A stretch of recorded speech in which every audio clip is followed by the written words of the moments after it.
సమాజంలో మార్గదర్శకులు ఉపాధ్యాయులనని అటువంటి వారిని గత వైసీపీ ప్రభుత్వం కించపరిచి అగౌరవపరిస్తే నేటి ఎన్డీఏ ప్రభుత్వం గౌరవిస్తుందని మంత్రి నిమ్మల రామానాయుడు అన్నారు. పాలకొల్లులో ధర్మారావు ఫౌండేషన్ ఆధ్వర్యంలో జరిగిన అంతర్జాతీయ గురు పూజోత్సవ దినోత్సవ వేడుకల్లో మంత్రి ముఖ్య అతిథిగా పాల్గొన్నారు. ఈ సందర్భంగా 125 మంది ఉత్తమ ఉపాధ్యాయ దంపతులను మంత్రి రామానాయుడు సత్కరించారు. విద్యాధికుడు అయిన డాక్టర్ సర్వేపల్లి రాధాకృష్ణన్ ఉపాధ్యాయుడిగా, ఉపరాష్ట్రపతిగా, రాష్ట్రపతిగా పనిచేసి ఉపాధ్యాయ వృత్తికి ఎంతో వన్నె తెచ్చారన్నారు. ఉపాధ్యాయ దినోత్సవం రోజున ప్రతి ఒక్కరూ వారి గురువులను సత్కరించవలసిన అవసరం ఎంతైనా ఉందన్నారు. ఉపాధ్యాయుల పాత్ర ఈ యొక్క సమాజంలో ఎటువంటిది అనేది మనందరికీ అర్థమయ్యేటువంటి పరిస్థితి.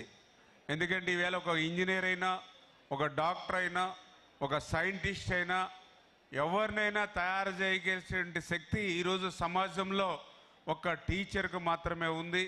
అటువంటి టీచర్ని మనం గౌరవించుకోవాలి, సత్కరించుకోవాలి అనేటువంటి ఆలోచనతో ఈ యొక్క ధర్మారావు ఫౌండేషన్ ద్వారా ఈ యొక్క కార్యక్రమాన్ని ప్రతి ఏటా మనం నిర్వహించుకుంటూ వస్తూ ఉన్నాం. తెలిసి ఈ రోజు ఉన్నటువంటి పరిస్థితులు ఎట్లా ఉన్నాయి ఏంటనేది ఈరోజు కూడా మీ అందరి అభిమానంతో, గౌరవంతో, ఆశీర్వాదంతో నేను కూడా శాసనసభ్యుడిగా, మంత్రిగా ఈరోజు మరి రాష్ట్రంలో బాధ్యతలు స్వీకరించి పనిచేస్తున్నటువంటి దశలో కూడా చూస్తూ ఉన్నా.